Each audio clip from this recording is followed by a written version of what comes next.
बिस्मिल्लाहिर्रहमानिर्रहीम। अस्सलामु अलैकुम वरहमतुल्लाहि वबरकातुहू। मुअज़्ज़ज़ नाज़रीन, मैं हूँ आपका होस्ट मोहम्मद अनस अता और आप देख रहे हैं मेरा यूट्यूब चैनल अज़ीमत टीवी। नाज़रीन, OIC मुस्लिम दुनिया की नुमाइंदा है या उम्मत मुस्लिमा की? इससे वाबस्ता हमारी तवक्कुआत हकीकी हैं या ख्याली?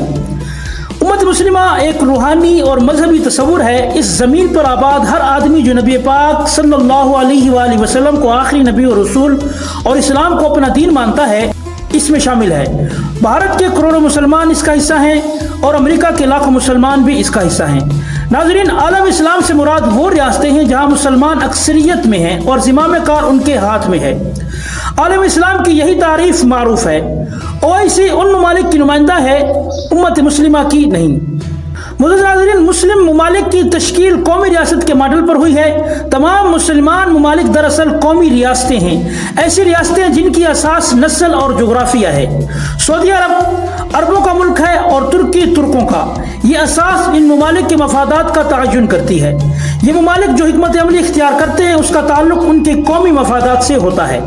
मुअज़्ज़ज़ नाज़रीन, सऊदी अरब और भारत के ताल्लुकात को अगर कौमी रियासत के पस मंज़र में देखा जाए तो इसमें कोई बात हैरान कुन नहीं है। मसला उस वक्त पैदा होता है जब हम उम्मत मुस्लिमा को एक सियासी वहदत समझते हुए सऊदी अरब से यह तवक्को रखते हैं कि वो मकबूजा कश्मीर के मुसलमानों की ताईद में खड़ा हो जाएगा। हम ऐसा इसलिए समझते हैं कि हमारे ख्याल में उम्मत मुस्लिमा एक सियासी वजूद का नाम है और उसका हिस्सा होते हुए हर मुसलमान मुल्क के लिए लाजिम है कि वह अहले कश्मीर के हम कदम हो। कश्मीर के मसले को एक दूसरे जाविये से देखिए। OIC का क़याम एक बड़े वाक़या का पस मंज़र में हुआ।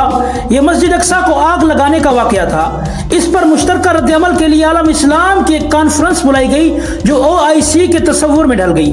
अब मुक़द्दस मकामात की हिफाजत और फ़लस्तीन की आज़ादी OIC के चार्टर का हिस्सा बन गए। कौमों के हक़ खुदारादियत को अगरचे इस चार्टर में शामिल किया गया है, लेकिन कश्मीर का मसला इसका हिस्सा नहीं बन सका। गोया OIC की नज़र में फ़लस्तीन और कश्मीर के कब्ज़े यकसा हैसियत नहीं रखते। मुअज़्ज़ज़ नाज़रीन, 1969 में जब पहली बार इस्लामी सरबराही कॉन्फ्रेंस की तैयारी हो रही थी, भारत ने दरख्वास्त की कि उसे OIC का रुकन बनाया जाए। उस दरख्वास्त को रद्द कर दिया गया। ताहम भारत की अपील पर इजलास में भारत के मुसलमानों की नुमाइंदगी के लिए वफद भेजने की इजाज़त दी गई। रबात में भारत के सिख सफीर से कहा गया कि वह इब्तदाई इजलास में भारत की नुमाइंदगी करे। पाकिस्तान ने उस पर एहतजाज किया कि भारत में जब मुसलमानों का कत्लेआम हो रहा है, एक गैर मुस्लिम कैसे उनकी नुमाइंदगी कर सकता है। यह अहमदाबाद के फसादात का हवाला था जो उन दिनों में जारी थे। अब पाकिस्तान मकबूजा कश्मीर के मुसलमानों की नुमाइंदगी करता है, मगर आज तक उसका कोई ठोस नतीजा नहीं निकल सका। नाज़रीन, उम्मत के मजहबी तस्वुर और आलम इस्लाम की सियासी तश्कील से कुछ और मसाइल भी पैदा हुए। जैसे 1974 में युगंडा को OIC का रुकन बनाया गया। दरा हाल है कि वहाँ की अक्सरियत गैर मुस्लिम थी, अगरचे उनका सदर मुसलमान था। बाद में एक मसीही उनका सदर बना तो मसला पैदा हुआ कि वो आलम इस्लाम का हिस्सा है या नहीं।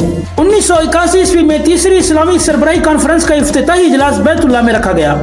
लबनान OIC का हिस्सा, मगर वहाँ का सदर मसीही है। अब मसला यह है कि गैर मुस्लिम बैतुल्लाह की हुदूद में दाखिल नहीं हो सकता, इसलिए उन्हें इजलास में शिरकत से रोकना पड़ा। नाज़रीन, ये तो ऐसे मसाइल हैं जिनका ताल्लुक उम्मत और कौमी रियासत जैसे तस्वुरात के बाब में मुस्लिम फिक्र के इब्हाम से है। बाज़ मसाइल वो हैं जो अमली नौइयत के हैं। मिसाल के तौर पर OIC कायम हुई तो 4 बड़े इदारे बनाए गए। उनमें से एक आलमी इस्लामी अदालत भी थी। उसका एक मकसद मुस्लिम ममालिक में पैदा होने वाले बाहमी तनाज़ात को हल करना है। इराक और ईरान में 8 बरस जंग जारी रही। सऊदी अरब और यमन में जंग जारी है। आज तक इस फोरम से कोई ऐसा झगड़ा तय नहीं हो सका। इसमें अगरचे ये लिखा है कि यह अदालत उसी वक्त मौसर होगी जब फरीकैन उसके फैसले को कबूल करने पर आमादा हो। आज तक यह आमादगी पैदा नहीं हो सकी।